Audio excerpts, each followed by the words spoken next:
Her stances on everything from impeachment to gun laws are making Representative Haley Stevens the target of ire and ads now. She's here to talk about it all. And that impeachment inquiry sets up a constitutional clash. Today's Sunday, October 13th, 2019. This is Flashpoint. Happy Sunday, everybody, and welcome to Flashpoint. I'm Jason Colthorpe.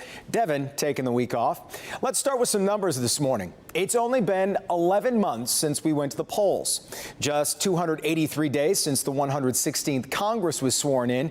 And yet there are already ads on the air attacking two local congresswomen. There are also ads airing that support them. It all adds up to the fact that election season keeps getting earlier and earlier. We're going to talk about that with one of said congresswomen, Haley Stevens. We'll also talk to her about the impeachment inquiry, whether she's in favor of a floor vote, as Republicans now want, and what she is saying to her constituents who say the president is doing a good job and the Democrats need to back off, and if they don't, they're going to get voted out. And then we'll dig deeper into what is another roller coaster week in Washington. It started with subpoenas, moved to White House refusals, and now arrests of people connected to the president's personal lawyer. Judging by the president's rally this week, though, he's not worried about it. Should he be? We'll get our panel's thoughts on that, as well as the situation in Lansing as the governor tries to negotiate back millions of dollars she line item vetoed away. Lots to talk about. So let's get started this morning on Flashpoint.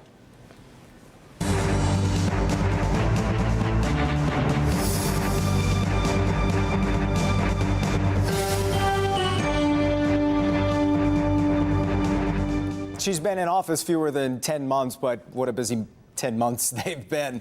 Democratic Representative from the 11th District, Haley Stevens, is my first guest this morning, and welcome. Thanks for being here. Thank you so much. Let's dive right into it.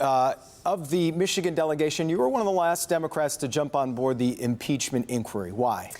Listen, this is a heartbreaking and somber moment in our country, and it's not something that I take lightly. I was initially reluctant to call for anything like an inquiry, just given what it means. But frankly, what we've seen from the president is an abuse of power and endangering our national security. And, you know, we just can't stand for that. And so we need to get the facts. We need to put the rule of law first and the Constitution and the oath I took to uphold. I heard you say facts first. Does that mean you don't want to see a floor vote yet, as the president and Republicans are calling for? Well, nothing in our Constitution requires a floor vote. We've certainly been running the inquiry through great transparency, through the Intelligence Committee, open press conferences. We want to see the whistleblower come in and testify. But I think how we're doing this is the right approach for right now. You've been home for a little while talking to constituents. Clearly, there are a lot of Trump supporters in your district. What do you say to them when they push back on this and they say this is not what you should be doing? Yeah. Well, look, everyone wants those in elected office to succeed because their success is our success. But we also want the rule of law. And so I've also put a premium on transparency. I've had almost 20 town halls and community conversations, coffee hours, office hours since I've been into office. And I'm hearing from people on all sides of the aisle, those who, like me, were reluctant to call for an inquiry, those who are sticking by the president. And I'm hearing out their concerns, but also making the case as well as talking about the things that, you know, I came to Congress to get done that I know we can still push forward.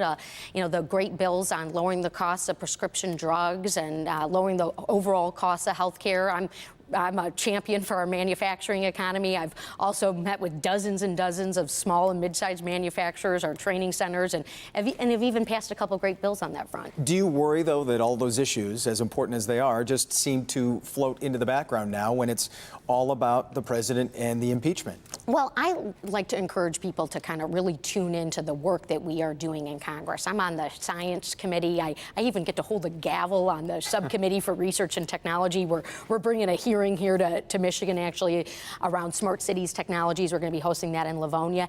That's the bread and butter work at Congress. That's what's going on. And maybe it's not flashing every minute in your Twitter feed, but it's moving the needle around our future competitiveness. And that's what's going to transform economies like ours. You mentioned upholding the oath of office, and obviously when you jump into this and sign on and you're for the inquiry, you have to be all in with that, and it sounds like you are. Do you worry Or let me put it this way, is it worth it if it costs you re-election? Listen, this is not political for me. Truly, I'm in office, and I'm there, with that voting card on behalf of our district, passing federal legislation that's, imperative to our national agenda and where we want to go as a country. But we really can't be divided on the rule of law. We can't be divided on these abuses of power and things that are also endangering our national security. So while it's not something I ran on and not something that I really look as a pleasant activity, I certainly believe that we can do both, and that's why my critical role on the Science Committee and on Education and Labor, I'm still standing up and delivering for Michiganders. You are, and as a freshman lawmaker, did it catch you off guard when there's a new attack ad out against you? I'm sure you've seen it, accusing you of aligning with radical socialists and supporting the inquiry when you should be putting petty politics aside to get to work. Did that catch you off guard, and is that a fair criticism? Well, I tell everybody, just shut out the noise and listen to what has actually been done. I've passed a piece of legislation, bipartisan, bicameral bill, building blocks of STEM Act to support early childhood education, to study that gender gap in the technology fields, the American Manufacturing Leadership Act. That's another bill I passed with two congressmen from Ohio. I told everyone this is the only time Michigan and Ohio are coming together to win anything, but we're doing it. We're moving the ball forward, and particularly as a Great Lakes region as well. So, in terms of the delivery agenda, I'm proud of what I've been able to accomplish thus far in Congress, and I'm certainly not stopping. You jumped into the gun debate, and I think this surprised a lot of people, that you would hold a town hall at a gun range to talk about gun safety and guns, period. And it got pretty contentious. How did you come up with that idea to do that? It seemed a little risky.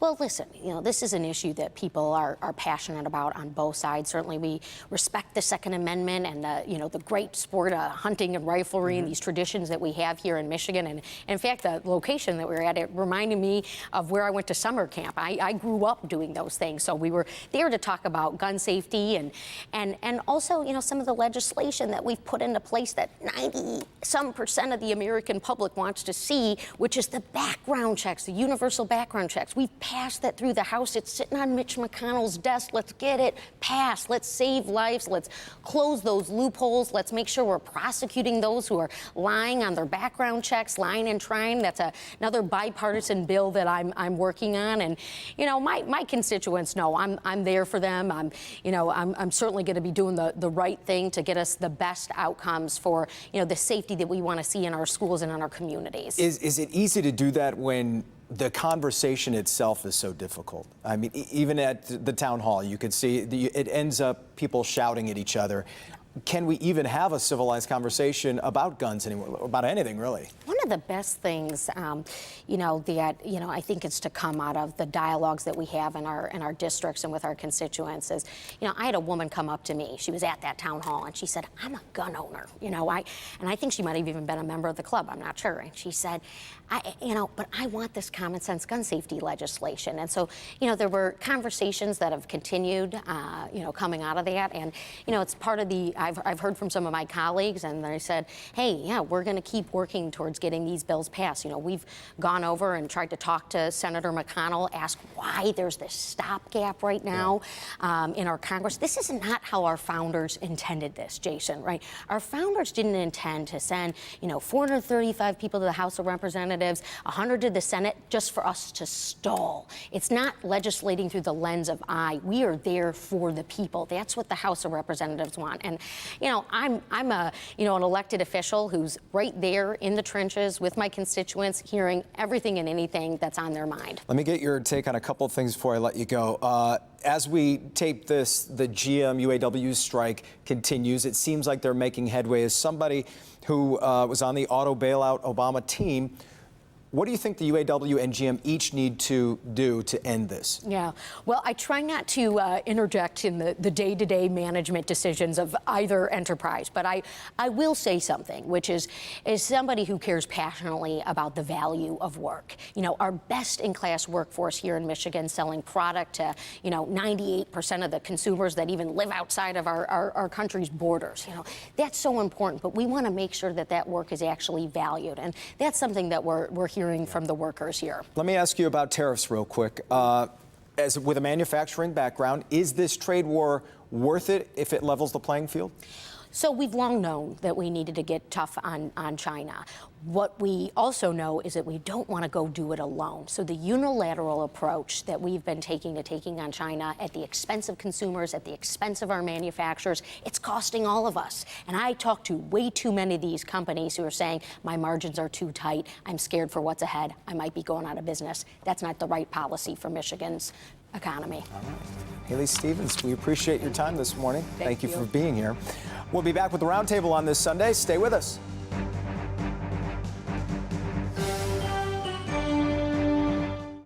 Wayne State University is offering a free program to help veterans prepare for college. It's called Veterans Upward Bound. Contact us today to get enrolled in a free 8-week college and career preparation course with a focus on computer skills, math, science, writing, grammar, Spanish, public speaking, or study skills. This is a great resource for veterans who are coming off a long break from the classroom. Call 313-577-9710. Find us on Facebook or visit us at educatingvets.com. The region is on the rise. Project after project, building, growing, innovating. We're building the future right now. Hard work matters here. IBEW Local 58 electricians and NECA signatory contractors bring commitment, pride, expertise, and passion to every job.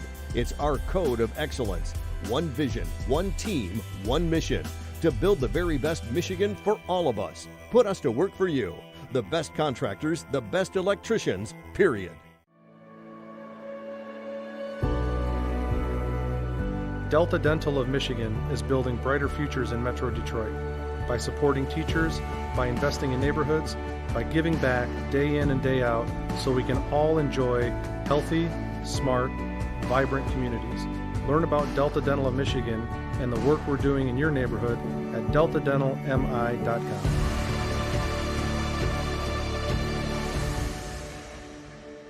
Monday at 5. Is something shady happening in this Downriver Police Department? All right, let's see if they'll talk. Are taxpayer dollars going to waste? The defenders reveal the evidence. Somebody should be monitoring. The video. Why did it take several months when it only took us a couple weeks to get the recordings? And the confrontation you don't want to miss. No one did anything until Channel 4 started nosing around. A defender's investigation, an officer suspended. Monday on Local 4 News at 5.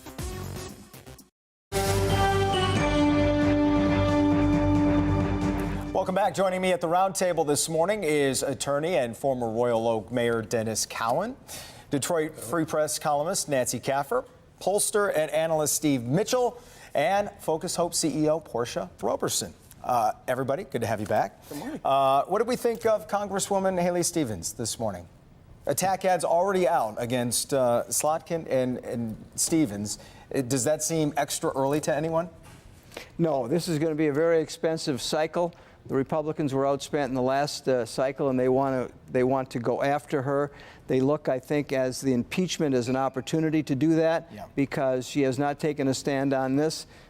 For the Democrats, for the last 3 years since Trump was elected, it was an impeachment looking for a crime, and so they think they've got one right now, and Republicans believe that this is an opportunity to take her out because this is such a polarizing and nationwide, type issue. really. Absolutely. Doing this nationwide. So, but part of what you said there sort of flattens some of the reality of what happened. Is you said certainly there are Democrats who have been talking about impeachment since after the election, before the man even took office. But then there's other Democrats like Representative Stevens and Representative Alyssa Slotkin who have been way more thoughtful and slower about this. And these ads really flattened all the nuance involved into, oh, these guys were just looking for an excuse. And that's sort of the unfortunate reality of political campaign ads, but it really doesn't do justice to the nuance of the conversation. Let me go ahead. Well, she's one of the congresswomen on the bubble. There's no question about it. She came in on a wave, and she could go out on a wave. I remember when the Republicans ill-advisedly went after Bill Clinton, and then afterwards got absolutely whacked in the next election and lost the House. So that is definitely something that is on the mind of Congresswoman Slotkin and all those others similarly situated that brought the Democrats into power in the House. Yeah. Did you have a thought on that, Portia? I mean, I guess I disagree a little bit. The Democrats have been looking for a way to impeach. I mean, I think Democrats, Nancy Pelosi in particular, tried to stay away from impeachment for as long as she could, even when other members of the party were demanding for an impeachment. And I think it was only until this recent, the recent statements of the president that she basically moved towards where we are now. And in Washington, we've seen it started with subpoenas last week and moved up to White House refusals, where more hearings, possibly more whistleblowers, arrests now. And it kind of leads to this overall question. Is it hard to not think America is just incredibly divided here? How bad are things when you look at the president's rally the other night, Nancy? I mean, yeah, of course we're divided. We've known that since the 2016 election campaign started. But one of the things I think it's sometimes easy to forget if you did not live through Watergate, which is, of course, the biggest, more comparable, I think, than the Clinton situation.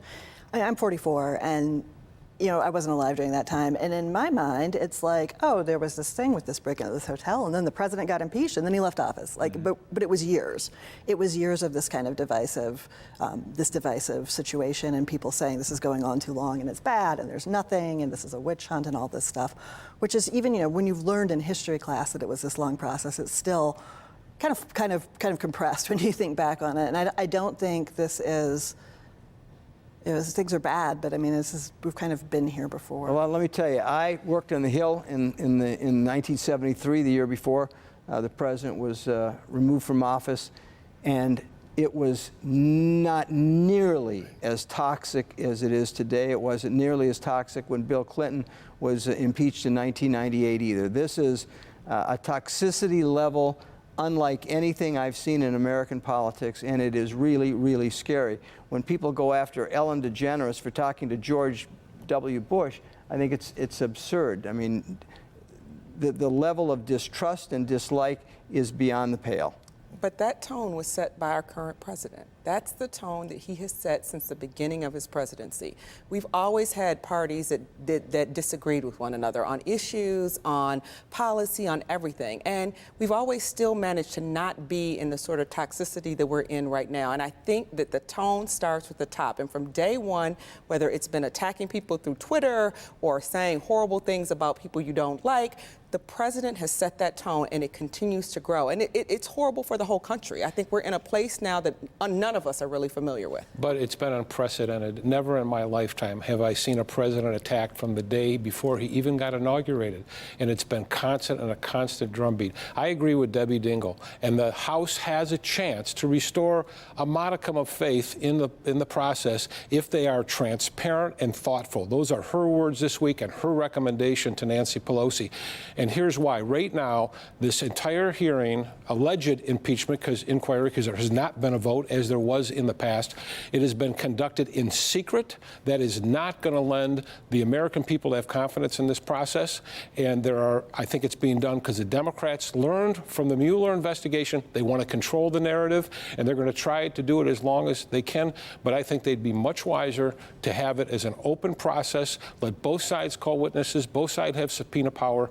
And until then, people are not going to have faith in this process. The White House is refusing to cooperate with that, right? Exactly, because it is not an impeachment inquiry. Nancy Pelosi had a press conference and made an announcement. There hasn't been one vote in the House, not even in the committee, to do anything yet. And this is really a pretense. And what really needs to happen is they need to bring this out into the open, stop interviewing witnesses in secret, do what they did in the Watergate hearings when, Steve, you'll remember, we had statesmen. We had Sam Ervin, Peter Rodino, people who were trying to do the right thing, and the chips fell where they may. I was in the room when Alexander Butterfield said that there was a taping device in the White House. Happened to be there by accident that day, but I was there for the most significant day. So I'm very familiar with what was happening during the Watergate hearings. And I agree, it should be an open process. This has not been an open process, and no vote is taken. In all the speeches I gave in the 2018 cycle, and I give a lot of speeches to organizations, I said, one thing you can be assured of is that they will impeach President Trump sometime between now and the 2020 elections. And I think that prediction will be real. I think that the House will impeach on a partisan vote, the Senate will acquit, and not remove him from office on a partisan vote. Does everybody agree with that? I was going to wrap this with, where do you see this going? It was a horrible week for Rudy Giuliani. Is he going to be the fall guy in all this, or what do you see happening, Portia? I mean, I definitely think there's a possibility. I mean, when you've got people who are associated with Rudy Giuliani trying to get on a one-way ticket out of the country last week and then getting arrested, I mean, I think they're trying to set up somebody to be the fall guy, so the president is not. I'd agree with Steve that I think it's going to play out just as he said, and it's unfortunate because I think that more people from the Republican Party need to step up and say, is this really our responsibility to do what we've been elected to do, or to just vote along party lines? The only thing that will change that is if Mitch McConnell starts to get the sense that being connected to President Trump will hurt his caucus next year, then help him, and I don't see that. I wouldn't hold my breath for that one. Any Republican who votes for impeachment in the House or the Senate will never hold office again. Last word. I agree with Steve's analysis. The Senate will not convict, and as a result, President Trump will be elected in November of 2020. All right. We're going to touch on what's happening in Lansing right after this. More with the Roundtable in a minute. I just want to celebrate another day of living. I just want to celebrate another day of life. It's Firekeeper's Fall Hall Ram 1500 giveaway October 26th. 10 winners will share $50,000 in prizes, and 3 winners will drive home in a 2020 Ram truck. Earn entries daily. I just want to celebrate another day of life. No matter how early you're up or how late you're running, when you start your day at Speedway, we've got what you need to have a good morning. We've got it hot. We've got it cold. We've got it sprinkled. We've got it ready. We're here to make your morning a little better. Because when you get off to a better start, you go on to a better day. And now get any size coffee for 99 cents when you buy any breakfast sandwich or donut. DTE Energy wants to help you build Michigan's future. Whether your business is large, small, or in between, a DTE expert can partner with you to suggest new technologies and incentives to help you save money. Money you can use to create jobs and invest in the future. Because when your business thrives, Michigan does too. DTE Energy. The defenders get results. Karen Drew exposed potential danger on our roads. A guardrail pierced her car and she was killed instantly. My dad was dead on arrival. Defenders have learned these guardrails are used in the state, most of them right here in Metro Detroit. And other states have had issues. And the state decided to take action. The Local 4 defenders know how to get results. Because your moments matter. Need something investigated? Contact the defenders. There's always more to the story on Inside Edition right after Local 4 News, first at 4. Back with the Roundtable, and let's shift our focus to Lansing a little bit. Kind of uncharted waters here with all these line item vetoes. Everyone sees the headlines of this program got cut. How could she cut this? How could she cut this? But yet the negotiations now begin to kind of reinstate a lot of this. How tough are these negotiations going to be? Nancy, I'll start with you. They're going to be hard. This is about deciding who's going to hold the reins for the next several years in Lansing. And, you know, I think when we look back on it, we'll say that what the governor did was brilliant if it works, and really a terrible blunder if it doesn't. So that's sort of how these things are judged. This could really bump her off course if it doesn't go her way. Well, I have to say I was a little disappointed in the governor for this reason. She came with the legislative experience that Governor Granholm and Governor Snyder didn't have, and I thought was a weakness for both of them. It's been very confusing to get a coherent message of what the administration and the governor's trying to do. I think she was ill-advised to make some of the cuts to autism, veterans, and to sheriff's departments and rural community health. That was very, very bad advice.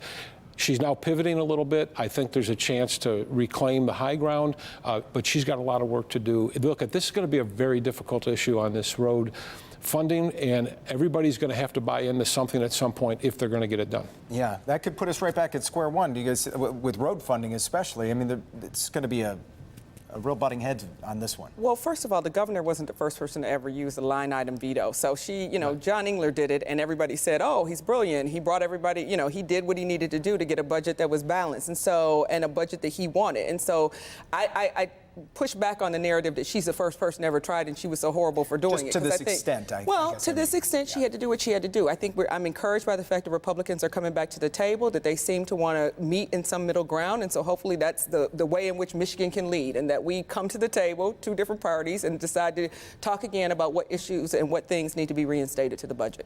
What's happening right now in Lansing is what the Republicans have said is we're going to have a supplemental appropriations bill that includes about a fourth of the money that she vetoed. We're going to reinstate autism. We're going to reinstate the community health. We're going to reinstate highway patrols in the rural highways. We're going to reinstate the schools that were cut. We're going to reinstate the charter school money, which was cut, which benefits Detroit because 53% of the kids in Detroit go to charter schools. That don't work. The big issue, and so that's only $250 million out of the 700 out of the billion that she X'd out.